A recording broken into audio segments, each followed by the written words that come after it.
Ma'am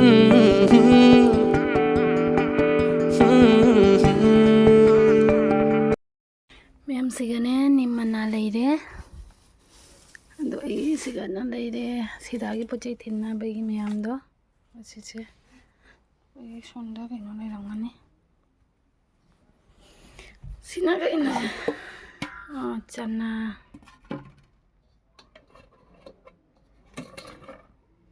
tena motor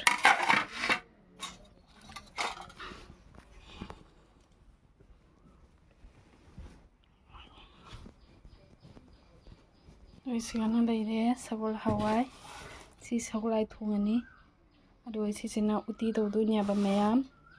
tai pakora am thongani ngau thong ama yengsi mayam ai mathen kai tawba ai sajipurgi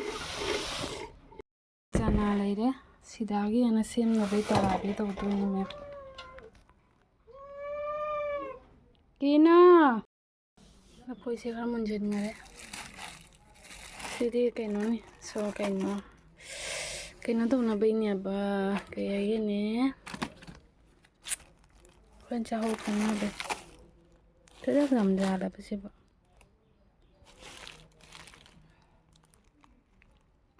Happy cheiraoba mayam ngasi akhoigi sajipur tawdori sajipur aidi cheiraoba ko haijang tan mayama thongba do adu tawdori ngasi akhoi date 14 da akhoi to hodri aba aduga ngasi tawunabagi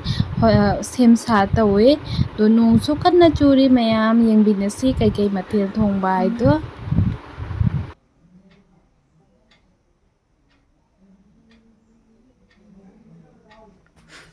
Hello ma'am, good morning.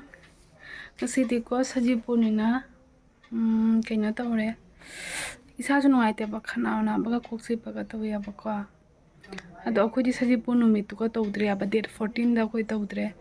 ado ngasi tawdo ba ngasi tawrone aba mi ma'am tawdo tawdre adogi nong chu chu ngasi akhoi na sajipur tawne ai to imane loina nong na sengdo kare kikto kare loi iseng senge doji mayam ai chak thongna be hawrage ado kai kai hinjang thongsiге yengsi mayam ado ai ngasi di masane nungaite ba ko dosu masane nungaite sajipur di chahi amda amutang lakpaina tawdabadi nungaite dana adugi thongna be mama sida thinba chakhare ba ko aduga ai chak hinjang thongba hawrage Kaki mathen aido hana laimangdagi koi lining thoda katpado adu hana lauthok doine aba ko adu lauthoga aduduna thongdoine aba adudo doi kharaga to nong chu baina si dinda se ko prap khara adum hapaga adum kasan gare do mayam ai laimangdagi pochai lauthorage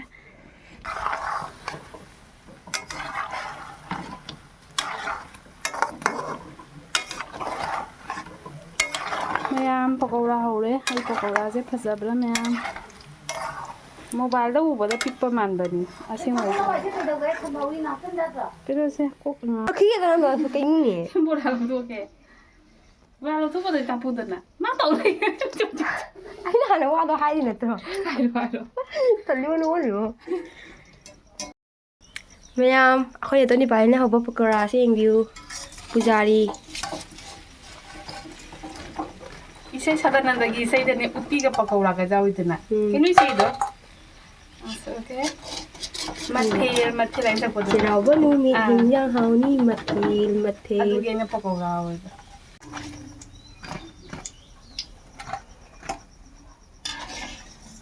nang sama ahing ba janing bro kini ahi mai di pakora na taw sama na mapum thong ni lo pakora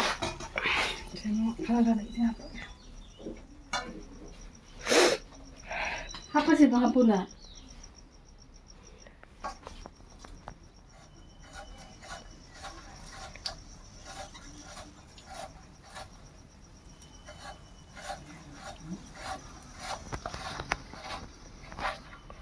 Yenam padigom yaubra Yenam sing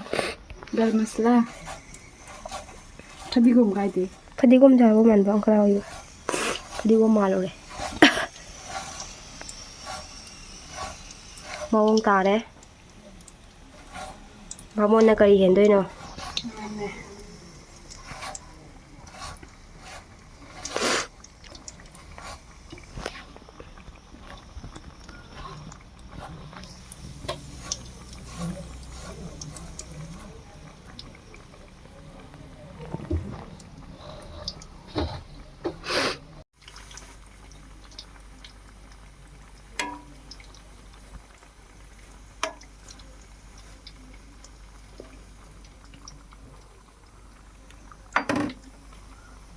ꯕꯣꯔꯥ ꯁꯛꯇꯥꯁꯤꯡꯁꯦ ꯀꯌꯥꯝ ꯆꯥꯎꯋꯤꯅꯣ ꯕꯨꯕꯨ ꯀꯥꯝꯃꯤꯅꯦ ꯊꯩꯅ ꯑꯃꯨꯛ ꯂꯧꯈꯔꯦꯅꯦ ꯃꯥꯏ ꯀꯩꯅꯣ ꯐꯖꯔꯣꯏ ꯀꯩꯒꯤ ꯑꯣꯟ ꯇꯧꯔꯒ ꯃꯝꯃꯤ ꯀꯩꯅꯣ flash ꯑꯣꯟ ꯇꯧ ꯑꯣꯟ ꯆꯥꯛꯈꯨꯝꯗꯅ ꯀꯩꯅꯣ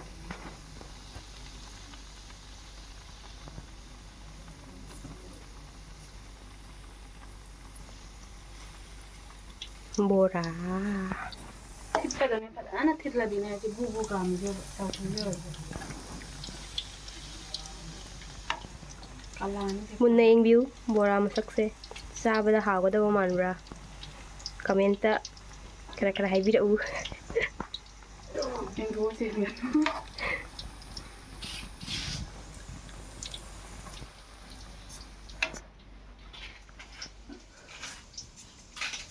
ꯈꯔ ꯂꯥꯞꯅ ꯂꯧꯔꯣꯕ ꯁꯥꯡꯒꯅꯤ ꯌꯥꯗ꯭ꯔꯦ ꯖꯨꯝ ꯆꯠꯈ꯭ꯔꯦ ꯀꯩꯅꯣꯗꯒꯤ ꯍꯣꯔꯦꯟ ꯃꯟꯖꯨꯂꯣ ꯏꯁꯀ꯭ꯔꯤꯟ ꯁꯣꯠ ꯑꯃ ꯂꯧꯍꯧꯕ ꯂꯥꯞꯅ ꯍꯣꯔꯦꯟ ꯊꯝꯅꯦꯕꯒꯤ ꯀꯩꯅꯣ ꯏꯁꯀ꯭ꯔꯤꯟ ꯁꯣꯠ ꯑꯣ ꯀꯃꯥꯏꯅ ꯏꯁꯀ꯭ꯔꯤꯟ ꯁꯣꯠ ꯂꯧꯗꯣꯏꯅꯣ ꯍꯥꯏꯅ ꯐꯣꯇꯣ ꯀꯦꯃꯦꯔꯥꯗꯨꯒ ꯅꯝꯗꯣꯏꯕ ꯌꯥꯈ꯭ꯔꯦ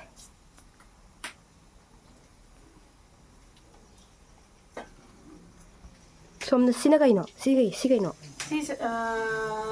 ꯁꯒꯣꯜꯍꯋꯥꯏ ꯎꯇꯤ ꯂꯣꯏꯔꯦ ꯎꯇꯤ ꯉꯥꯏꯍꯥꯛ ꯂꯩꯔ ꯅꯝꯒꯦ ꯊꯣꯡ ꯂꯣꯏꯔ ꯌꯦꯡꯍꯜꯂꯛꯀꯦ ꯀꯥꯝꯃꯨꯅꯦ ꯀꯥꯡꯉꯧ ꯉꯧꯗꯣꯏꯅꯦ ꯀꯝꯍꯜꯂꯣꯔꯥ ꯑꯩꯅ ꯌꯥꯝ ꯀꯜꯂꯤ ꯀꯥꯝꯍꯜꯂꯅꯨ ꯃꯌꯥꯝ ꯊꯔꯥꯅꯤ ꯑꯅꯧꯕ ꯑꯃ ꯕꯣꯔꯥ ꯑꯣꯜꯂꯤꯁꯦ ꯁꯤꯔꯨꯝꯅ ꯌꯦꯡꯉꯧꯅꯦ ꯁꯤꯗ ꯌꯦꯡꯉꯧꯅꯦ ꯀꯩꯅꯣꯒ ꯂꯧꯕ ꯅꯪꯍꯧꯗꯦ ꯀꯔꯤ ꯅꯨꯄꯤꯅꯣ ꯈꯪꯗꯦ ꯐꯖꯩ ꯅꯪꯅ ꯊꯤ ꯍꯥꯏꯕ ꯃꯤꯗ ꯄꯨꯗꯨꯔꯣ ꯑꯩ ꯇꯧꯒꯦ ꯃꯌꯥꯝ ꯁꯤꯒꯅ ꯂꯩꯔꯦ ꯑꯩꯈꯣꯏꯒꯤ ꯄꯀꯧꯔꯥꯗꯣ ꯂꯣꯏꯁꯜꯂꯦ ꯑꯗꯨ ꯑꯩ ꯁꯤꯒꯅ ꯂꯩꯔꯦ ꯎꯇꯤ ꯑꯗꯣ ꯍꯧꯏꯅꯦ ꯄꯀꯣꯔꯥꯁꯦ ꯃꯁꯛꯁꯦ ꯐꯖꯗ꯭ꯔꯥ ꯃꯥꯟꯕ꯭ꯔꯥ ꯑꯉꯧꯕ ꯁꯦꯕꯥꯏ ꯃꯥꯏ ꯄꯣꯝꯈ꯭ꯔꯦ ꯃꯁꯛ ꯄꯣꯝꯈ꯭ꯔꯦ ꯃꯃꯤꯠ ꯄꯣꯝꯈ꯭ꯔꯦ ꯑꯩ ꯃꯆꯤꯟ ꯁꯨꯡꯄꯣꯝ ꯄꯣꯝꯈ꯭ꯔꯦ ꯄꯣꯝꯗꯦ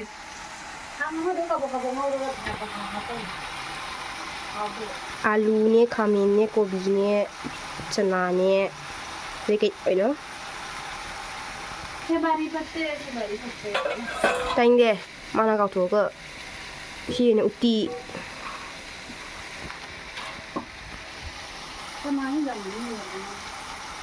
ꯍꯥꯞꯀꯗꯕ ꯄꯣꯠ ꯍꯥꯞꯍꯧꯗꯦ ꯍꯥꯎꯅꯤꯅꯦ ꯁꯤꯒꯩ ꯁꯨꯝ ꯇꯧꯒꯦ ꯃꯥꯏ ꯕꯣꯔꯥꯁꯦ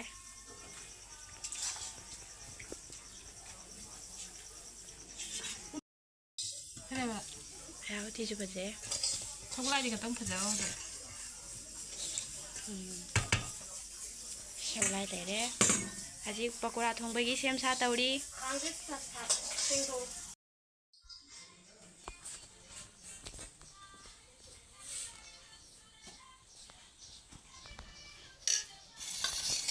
ꯍꯥꯞꯄꯨꯔꯦ ꯏꯔꯣꯟꯕꯗꯤ ꯃꯦꯠꯂꯕ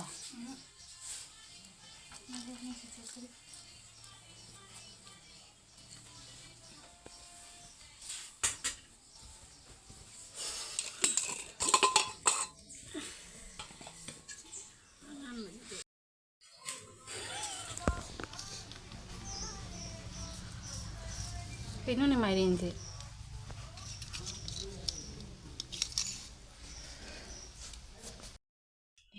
ꯆꯠꯈꯔꯦ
ꯑꯃꯅ ꯈꯨꯔꯨꯝ ꯍꯥꯏꯗꯣꯏꯔꯣ?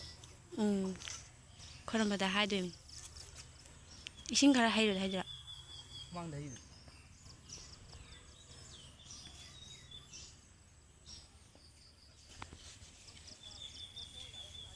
너도 가 봐.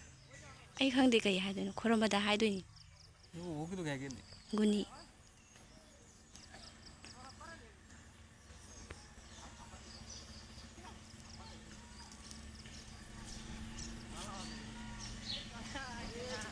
Ngasi sajibu hinjang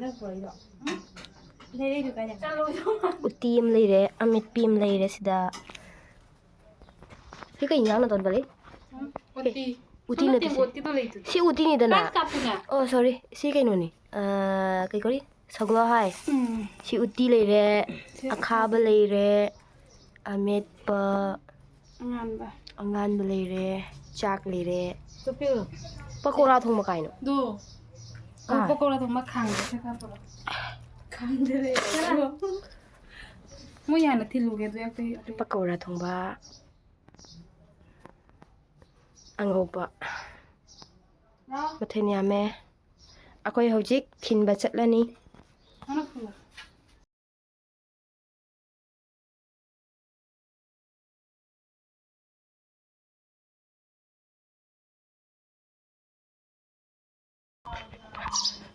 Yang kin pachale kana yi dak sana sinamo pachale ni umda yang kin da gang tin chale me am ko sa jabra gi pateng ge na tere de uti pakora sagulawai ngoba akhaba amepi angan ba chalo na thunon do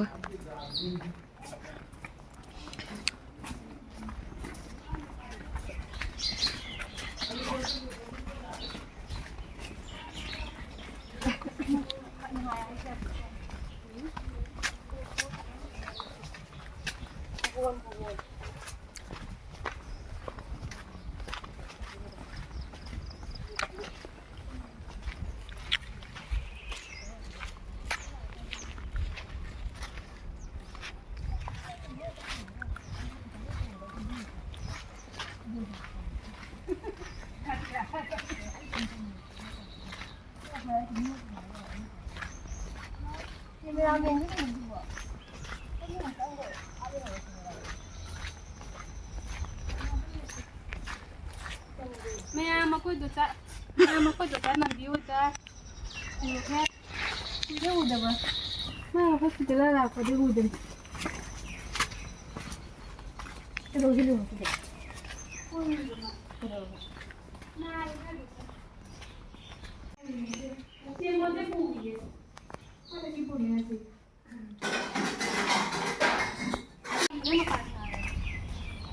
wow jenam sidi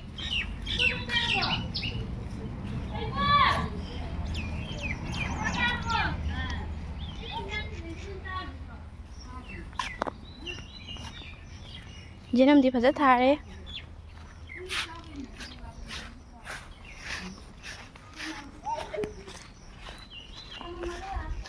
hey khana doira musine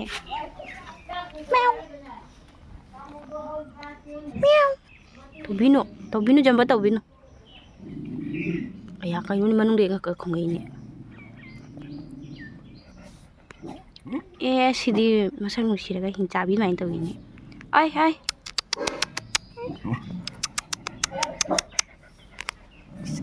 kayu no ma kapsing manung de khongai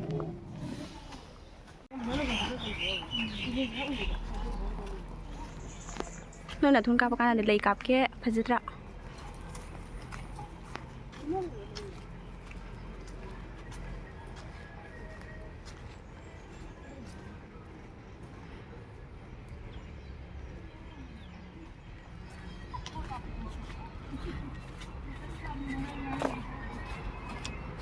nói tay cha tôi đấy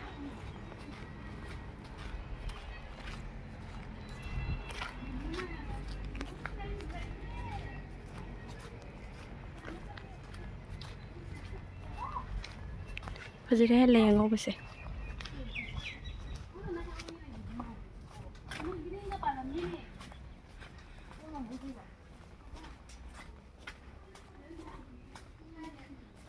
ꯃꯑꯣꯡ ꯇꯥꯔꯝꯃꯦ ꯃꯣꯏ ꯌꯨꯝꯁꯤꯗꯤ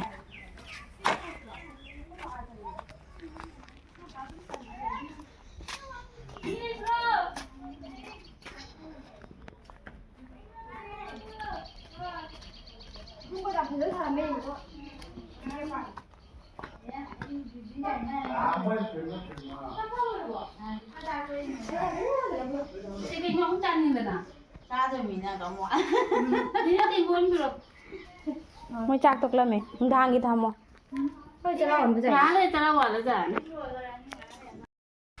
ꯃꯌꯥꯝ ꯑꯩꯈꯣꯏ ꯖꯦꯟꯅ ꯂꯣꯏꯔꯦ ꯑꯃꯇꯪ ꯉꯥꯏꯔꯦ ꯑꯃꯇꯪ ꯋꯥꯠꯂꯤ ꯑꯃꯇꯪ ꯉꯥꯏꯔꯦ ꯍꯧꯖꯤꯛ ꯅꯨꯡꯁꯥ ꯀꯟꯅ ꯁꯥꯒꯠꯂꯦ ꯇꯧꯔꯤꯁꯦ ꯁꯥꯏꯇ ꯂꯥꯎ ꯒꯥꯔꯤ ꯂꯩꯁꯤ ꯒꯥꯔꯤ ꯀꯟꯅ ꯂꯥꯛꯏꯅꯦ ꯁꯤꯗꯤ ꯑꯩꯈꯣꯏ ꯑꯍꯨꯝ ꯑꯃ ꯀꯩꯗꯧ ꯍꯣꯏ ꯉꯥ ꯑꯆꯥꯄꯣꯠꯇꯣ ꯑꯩꯉꯣꯟꯗ ꯄꯤꯅꯤꯡꯉꯤꯔꯣ ꯄꯤꯔꯣ ꯄꯣꯠꯇꯣ ꯆꯥꯅꯤꯡꯉꯦ ꯆꯥꯂꯨꯃꯛꯀꯤ ꯂꯧꯗꯣꯔꯤꯅꯦ ꯀꯩꯅꯣ ꯇꯧ ꯀꯥꯀꯥ ꯑꯃꯨꯛꯅ ꯄꯤꯕꯕꯨ ꯀꯩꯅꯣ ꯑꯁꯤꯡꯕꯤ ꯂꯧꯗꯣꯏꯅꯦ ꯑꯃꯛꯀꯤ ꯄꯤꯈ꯭ꯔꯕꯣ ꯑꯩꯁꯨ ꯄꯣꯠ ꯑꯃ ꯂꯧꯗꯣꯏꯅꯤ ꯃꯥ ꯄꯨꯡ ꯄꯤꯔꯝꯃꯦ ꯕꯤꯇꯥ ꯕꯤꯁꯣꯔꯤ ꯄꯤꯔꯝꯃꯦ ꯑꯗꯨꯒꯅꯦ ꯅꯪ ꯑꯣꯛꯇꯔꯒ ꯂꯥꯛꯑꯣ ꯑꯩꯈꯣꯏꯗ ꯁꯤ ꯅꯨꯃꯤꯠꯇ ꯄꯤꯔꯝꯃꯦꯕ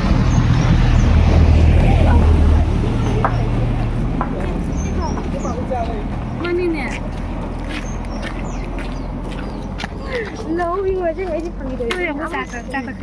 ꯃꯤꯅ ꯑꯆꯥꯄꯣꯠ ꯂꯩꯔꯒ ꯅꯣꯏꯅ ꯂꯧꯍꯧꯕ ꯇꯣ ꯃꯌꯥꯝ ꯍꯤꯟꯖꯥꯡ ꯌꯦꯜꯂꯨꯕꯒꯤ ꯑꯆꯥꯄꯣꯠ ꯐꯪꯉꯛꯏꯕ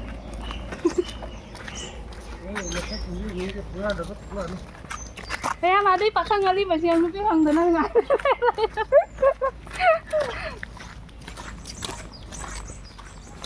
ꯍꯨꯏꯁꯤꯡꯁꯦ ꯐꯩꯉꯣ ꯆꯥꯕꯤꯗꯦ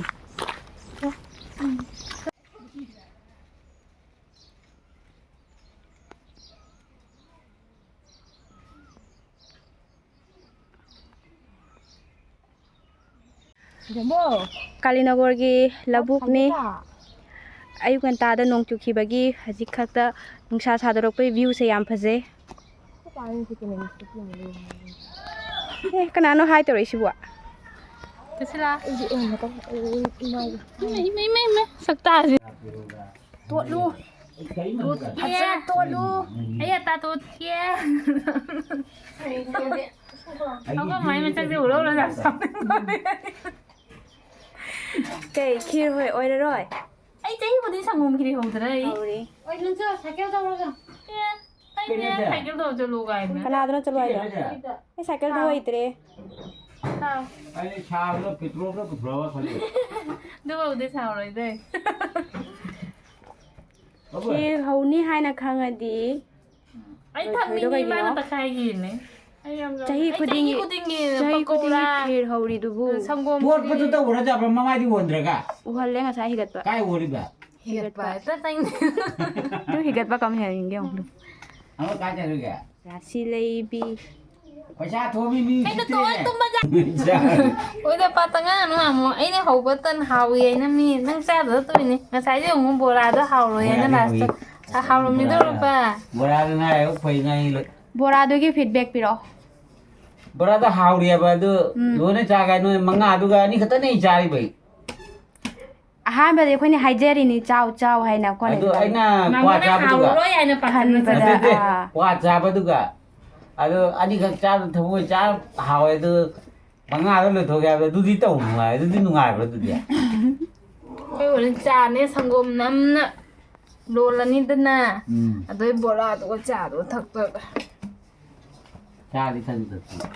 ꯌꯦꯜꯂꯣꯅꯦ ꯔꯤꯐꯥꯏꯟꯒꯤ ꯑꯩꯈꯣꯏꯒꯤ ꯆꯥ ꯑꯣꯏꯗꯤ ꯊꯋꯥꯏꯅꯦ ꯆꯥꯛ ꯆꯥꯗꯕꯁꯨ ꯌꯥꯏ ꯑꯩꯈꯣꯏꯗꯤ ꯆꯥ ꯊꯛꯁꯨ ꯊꯛꯇꯦ ꯑꯗꯒꯤ ꯀ꯭ꯋꯥꯗꯤ ꯆꯥꯏ ꯑꯩꯈꯣꯏ ꯖꯨꯗꯤ ꯊꯛꯇꯦ ꯆꯥꯗꯤ ꯑꯗꯨꯝ ꯊꯛ ꯖꯨꯗꯤ ꯀꯔꯤ ꯗꯤꯖꯥꯏꯟꯅꯣ ꯑꯗꯨꯕꯨ ꯃꯣꯔꯦ ꯑꯩ ꯊꯋꯥꯏ ꯌꯥꯝ ꯅꯨꯡꯉꯥꯏꯇꯦ ꯇꯣꯜꯂꯨ ꯅꯈꯨꯠꯇꯣ ꯇꯣꯜꯂꯨ ꯐꯖꯅ ꯀꯥꯞꯄꯤ ꯂꯣꯏꯅ ꯐꯠꯇꯕ ꯂꯣꯏ ꯆꯪꯈ꯭ꯔꯕꯅꯤꯁꯦ ꯀꯗꯥꯏꯗꯣ ꯑꯩ ꯈꯨꯖꯤꯟꯕꯨ ꯌꯥꯎꯗꯦ ꯑꯗꯨꯒ ꯐꯠꯇ ꯃꯃꯣꯏꯗ ꯄꯇꯉꯥꯅꯨ ꯂꯥꯏ ꯊꯥꯗꯣꯏꯅꯤ ꯂꯥꯏꯅ ꯅꯪꯅꯦ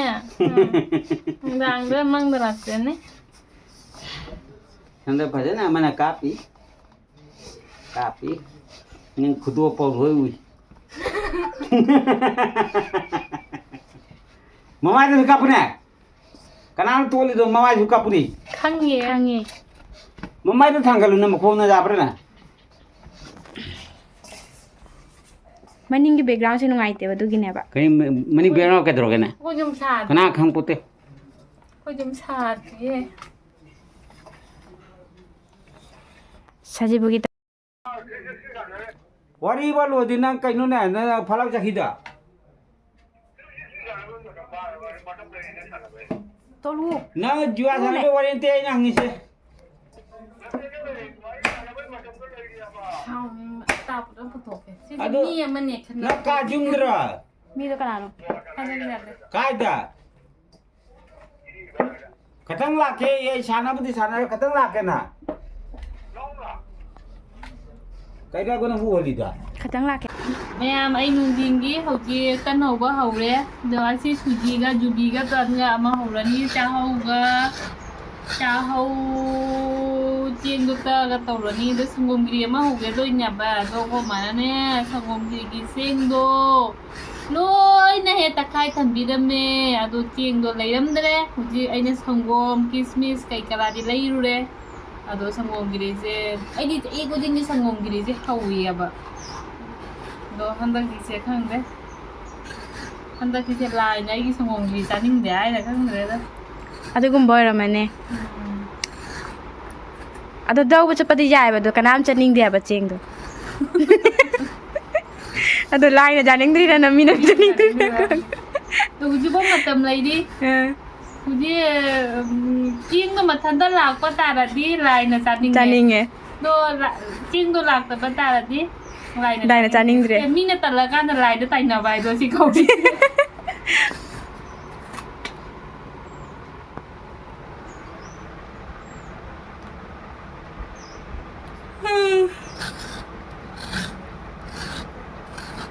ꯅꯣꯏꯒꯤ ꯖꯨꯕꯤ ꯈꯦꯠꯅꯕ ꯂꯩꯖꯕ꯭ꯔꯣ ꯑꯩꯈꯣꯏꯒꯤꯗꯤ ꯂꯩꯖꯩꯌꯦ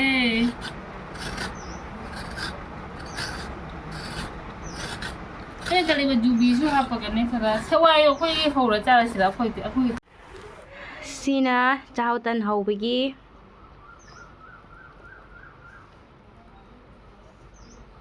ꯑꯣ ꯑꯁꯤ ꯂꯣꯏ ꯇꯛꯊꯣꯛꯈ꯭ꯔꯦ ꯍꯥꯏꯅꯤꯅꯦ ꯀꯣ ꯆꯥꯛꯍꯥꯎꯗꯣ ꯆꯦꯡꯗꯣ ꯅꯤꯝꯀꯤ ꯁꯥꯅꯤ ꯃꯤꯗꯣ ꯀꯩꯅꯣ ꯀꯧꯕ ꯈꯨꯝꯗ꯭ꯔꯦ ꯅꯤꯝꯀꯤ ꯁꯥꯕ ꯃꯤꯗꯣ ꯇꯨꯝꯈꯔꯦ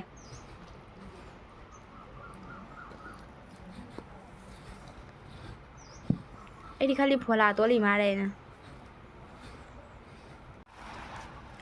ꯁꯤ ꯆꯥꯛꯍꯥꯎ ꯇꯟꯁꯦ ꯑꯇꯥ ꯑꯗꯨꯃꯥꯏꯅ ꯅꯣꯏꯗꯣꯏꯅꯤ ꯍꯥꯏꯔꯣꯗꯅ ꯍꯥꯏꯔꯤꯁꯤꯗꯤ ꯀꯔꯤ ꯍꯥꯞꯄꯤꯕ ꯀꯩ ꯍꯥꯞꯈ꯭ꯔꯒꯦ ꯁꯪꯒꯣꯝ ꯍꯥꯞꯈ꯭ꯔꯦ ꯂꯐꯣꯏ ꯑꯃ ꯍꯥꯞꯈ꯭ꯔꯦ ꯑꯅꯤ ꯍꯥꯞꯈ꯭ꯔꯦ ꯂꯐꯣꯏ ꯑꯍꯨꯝ ꯆꯤꯅꯤ ꯉꯥꯡꯕ ꯆꯤꯅꯤ ꯑꯉꯥꯡꯕꯒ ꯍꯥꯞꯄꯒ ꯐꯖꯅ ꯇꯣꯠꯂꯦ ꯑꯇꯥ ꯇꯣꯠꯄ ꯇꯧꯅ ꯁꯤꯁꯦ ꯃꯌꯥꯝ ꯃꯍꯤ ꯂꯥꯡꯍꯜꯂꯣꯏ ꯁꯤꯁꯦ ꯑꯇꯥ ꯑꯗꯨꯃꯥꯏꯅ ꯇꯧꯗꯣꯏꯅꯤ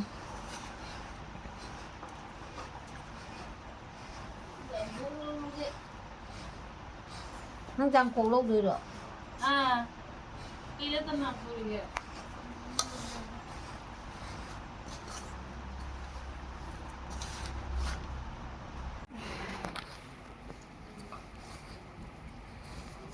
बेसन कलर की मचू लाए ꯆꯤꯅꯤ ꯉꯥꯡꯕꯒ ꯊꯨꯝꯒꯗ꯭ꯔꯥ ꯊꯨꯝꯃꯣꯏꯗ꯭ꯔꯥ ꯈꯪꯗꯦ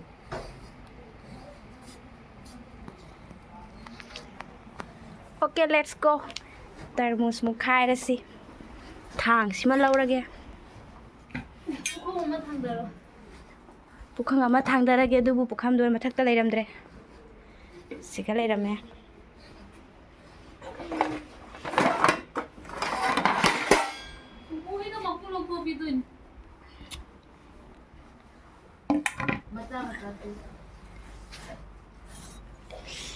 यस सिखाएगा इस सी थमजनगरे सिखाए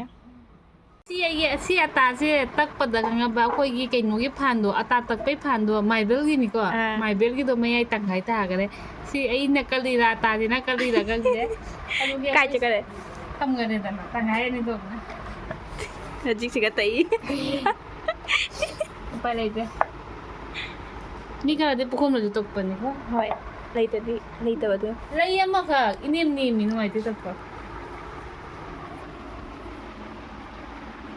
ꯑꯩꯅꯅꯦ ꯑꯩꯅ ꯌꯥꯝ ꯇꯟꯕ ꯊꯕꯛ ꯉꯁꯤ ꯇꯟ ꯍꯧꯗꯣꯏ ꯃꯤꯁꯦ ꯌꯥꯝ ꯇꯜꯂꯦ ꯇꯟꯁꯦ ꯀꯥꯝꯗꯕ꯭ꯔꯥ ꯈꯪꯗꯦ ꯖꯨꯕꯤꯒꯤ ꯄꯤꯊꯥ ꯍꯧꯗꯕꯒꯤ ꯖꯨꯕꯤ ꯈꯦꯠꯄ ꯂꯣꯏꯔꯦ ꯀꯩꯅꯣ ꯀꯣꯕꯔꯗꯤ ꯃꯣꯕꯥꯏꯜ ꯀꯣꯕꯔꯗꯣ ꯈꯪꯗꯦ ꯍꯟꯗꯣꯛꯇ꯭ꯔꯣꯕꯣ ꯁꯤꯒ ꯄꯨꯔꯤ ꯇꯛꯑꯦ ꯁꯤ ꯂꯩꯔꯦ ꯈꯪꯗꯦ ꯃꯌꯥꯝ ꯄꯨꯔꯤꯁꯦ ꯐꯨꯂꯤꯔꯦ ꯀꯥꯝꯊꯣꯔꯦ ꯑꯍꯥꯟꯕ ꯍꯧꯖꯕ ꯄꯨꯔꯤꯁꯦ ꯐꯖꯅꯗꯤ ꯀꯥꯝꯃꯦ ꯃꯊꯪ ꯊꯥꯕꯗ ꯀꯩ ꯑꯣꯏꯗꯣꯏꯅꯣ ꯈꯪꯗꯦ ꯃꯊꯪꯒꯤ ꯊꯥꯕꯗꯁꯨ ꯑꯩꯒꯤ ꯋꯥꯈꯜꯗ ꯀꯥꯝꯊꯣꯔꯛꯀꯅꯤ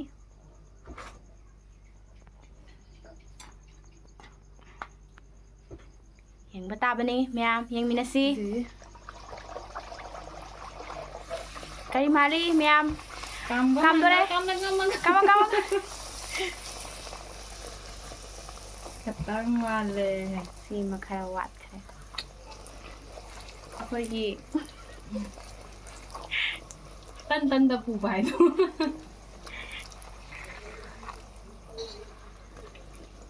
ꯃꯌꯥꯝ ꯑꯅꯤꯁꯨꯕꯁꯦ ꯐꯖꯅ ꯀꯥꯝꯍꯧꯗ꯭ꯔꯦ ꯑꯗꯨꯕꯨ ꯑꯍꯨꯝꯁꯨꯕꯁꯦ ꯃꯌꯥꯝ ꯌꯦꯡꯃꯤꯟꯅꯔꯁꯤ ꯀꯔꯤ ꯑꯣꯏꯕ ꯍꯥꯏꯕ ꯁꯤ ꯄꯨꯔꯒꯦ ꯈꯔ ꯊꯥꯕꯁꯤꯅꯦ ꯀꯥꯝꯕ ꯋꯥꯠꯄ꯭ꯔꯥ ꯀꯩꯅꯣ ꯇꯧꯋꯦ ꯃꯌꯥꯝ ꯑꯍꯨꯝꯁꯨꯕꯅꯤ ꯑꯁꯤ ꯃꯌꯥꯝ ꯈꯨꯕꯥꯛ ꯍꯥꯎꯅꯝꯇ ꯑꯩꯃꯥ ꯑꯁꯤꯗꯤ ꯑꯑꯣꯏꯅ ꯀꯥꯝꯕ ꯊꯥꯕꯗꯣ ꯀꯥꯝꯗꯦ ꯄꯥꯕꯗꯣ ꯀꯥꯝꯃꯦ ꯑꯗꯨꯗꯤ ꯑꯑꯣꯏꯅ ꯀꯥꯝꯕ ꯃꯌꯥꯝ ꯃꯔꯤꯁꯨꯕꯁꯤꯗ ꯑꯩꯈꯣꯏ ꯂꯧꯈꯠꯆꯔꯤ ꯑꯗꯨꯒ ꯍꯟꯗꯛꯁꯦ ꯀꯔꯤ ꯑꯣꯏꯕ ꯃꯌꯥꯝ ꯌꯦꯡꯃꯤꯟꯅꯁꯤ ꯃꯔꯤꯁꯨꯕ ꯂꯧꯈꯠꯆꯔꯦ ꯃꯌꯥꯝ ꯃꯔꯤꯁꯨꯕꯁꯦ ꯀꯥꯝꯕꯤꯕ ꯀꯥꯝꯗꯦꯅꯦ ꯑꯩ ꯇꯠꯂꯦ ꯅꯪ ꯆꯠꯀꯥꯟꯗ ꯃꯣꯕꯥꯏꯜ ꯅꯪ ꯂꯥꯛꯄꯗꯤ ꯀꯥꯝꯃꯣꯏ ꯌꯥꯗ꯭ꯔꯦ ꯀꯥꯝꯗꯦꯕ ꯅꯪ ꯂꯥꯛꯄꯗꯤ ꯃꯣꯛꯄ ꯀꯥꯝꯃꯣꯏ ꯌꯥꯗ꯭ꯔꯦ ꯅꯪ ꯆꯠꯀꯥꯟꯗ ꯀꯥꯝꯗꯣꯏ ꯏꯪꯒꯗ ꯈꯪꯗꯦ ꯊꯥꯎ ꯊꯥꯎꯗꯣ ꯁꯥꯍꯜꯂꯣ ꯐꯖꯅ ꯊꯝꯃꯣ ꯃꯣꯕꯥꯏꯜ ꯅꯪ ꯁꯦꯝꯃꯨꯔꯒ ꯀꯤꯁꯃꯤꯁ ꯍꯥꯞꯄꯨ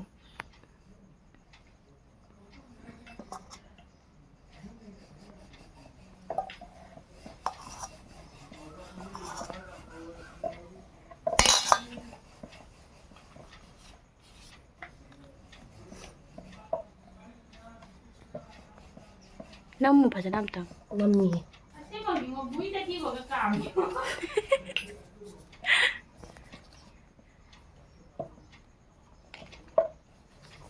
ꯑꯩꯅ ꯚꯤꯗꯤꯑꯣ ꯀꯥꯞꯄꯁꯦ ꯍꯨꯏ ꯍꯧꯗꯣꯡ ꯃꯤ ꯇꯟ ꯁꯤ ꯂꯣꯏꯅꯃꯛ ꯀꯥꯞꯄꯛꯀꯅꯨ ꯍꯥꯏꯉꯣ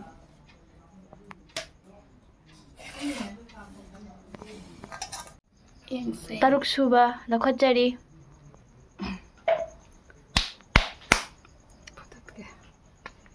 ꯐꯨꯈꯔꯦ ꯇꯟꯗ ꯀꯥꯝꯃꯣ ꯅꯠꯇ ꯎꯁꯤꯠꯇ ꯇꯧꯅꯣ ꯐꯨꯗꯣꯏꯅꯤꯅꯦ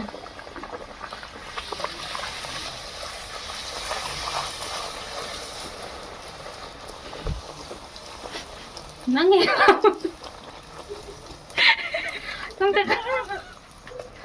ꯃꯥꯅ ꯇꯟ ꯀꯥꯝꯃꯣ ꯀꯤꯒꯨꯝ ꯇꯧꯔꯤ ꯇꯟꯁꯦ ꯑꯩꯉꯣꯟꯗ ꯀꯥꯝꯕ ꯀꯤꯒꯨꯝ ꯇꯧꯔꯤꯑꯕ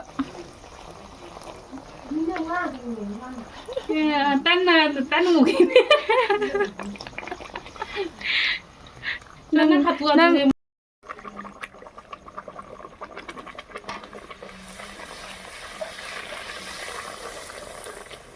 ꯑꯁꯦꯡꯕꯒꯤꯅꯤ ꯕꯨꯏ ꯅꯪ ꯍꯦꯛ ꯇꯛꯈꯤꯕꯒ ꯀꯥꯝꯃꯤꯉꯣ ꯅꯪ ꯃꯣꯕꯥꯏꯜ ꯅꯪꯗꯨꯒ ꯑꯗꯨꯝ ꯂꯩꯌꯨ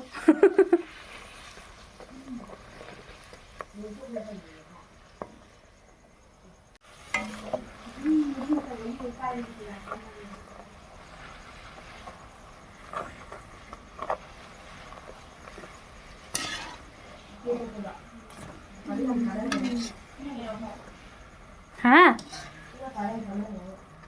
ꯕꯇꯜꯗꯣ ꯍꯩꯇ꯭ꯔꯥ ꯑꯩ Du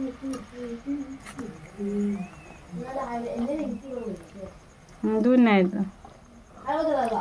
du năng hai để xem đi cái nó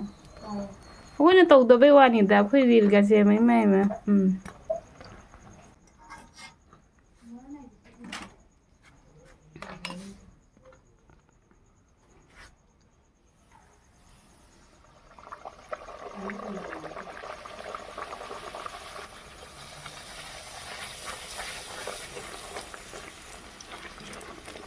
Kame.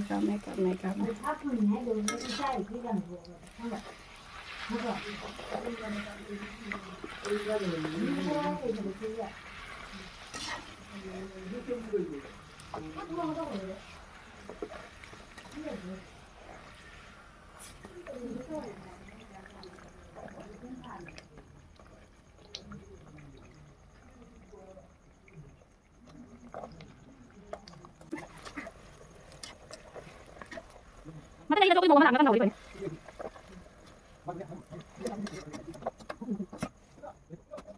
Tadi kau cái gì gujia kau bro cái kau cái gì ba? Gublau pi gì?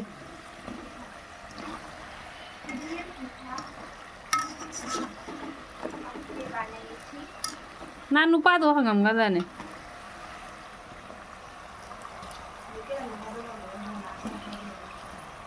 Mayam si je gublau pi kau pi. Gublau pi kau pi se. Aku mai ti ronda.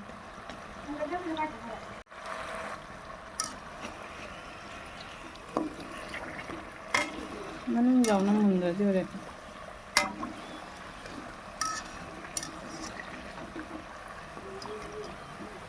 Yanane sawai katang la ya ba du dok thong jalani sangom kri hodra bani na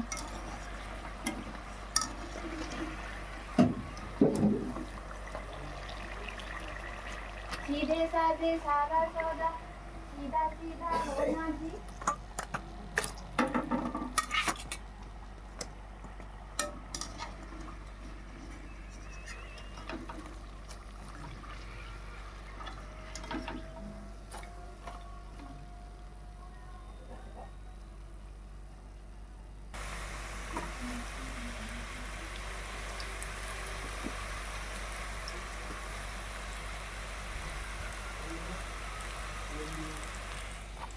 ngay đây video một cặp phâu đấy video cặp tây tàu bật đã tân này đầm đấy xe nó này đấy hiện nó sẽ cái gì Trong quá thì cái hộp bật đó. thì nó rồi